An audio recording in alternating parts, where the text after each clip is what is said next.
Good morning.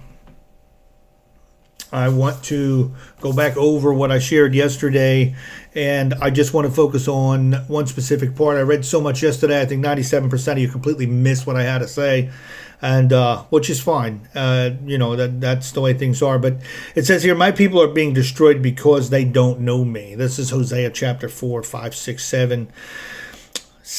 I refuse to recognize you as my priest. Now, he doesn't mean priests like priests in a church. He means, priest basically means that you're called to follow God. You're called to follow his word. You're called to live a life according to what he has described in his word.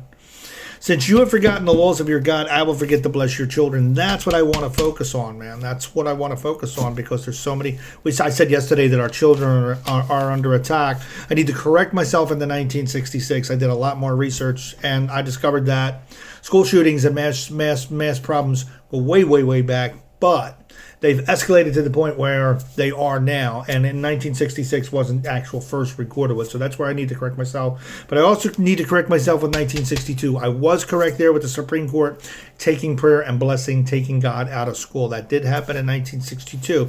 Now, looking at all the historical research, I see that there was many years in between these incidences, and these incidents weren't considered mass.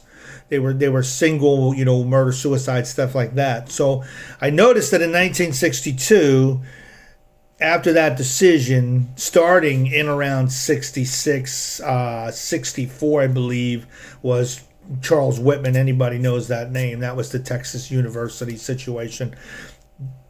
And then it seems like right after that, it was one incident after another, And I really believe that in 1962, not only did we stop prayer in school and we kicked God out of school, but we took away God's favor and God's protection over our children.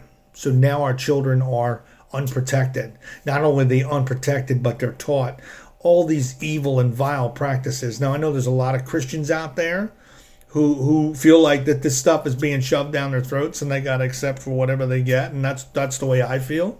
And then there's a lot of people out there who feel like, hey, this is the right thing and they're doing the right thing. But we have to, at some point, stop looking at political things, stop looking at laws, stop looking at all these other things, and start looking at and try to look at history, because history is a teacher. History is a teacher, and we can learn through history. And if we look at history and we look at God's word, we can see throughout history things that people did wrong, things that people changed, and how God changed and fixed things. So God can heal our land, but we need to look at the past and learn and grow and change.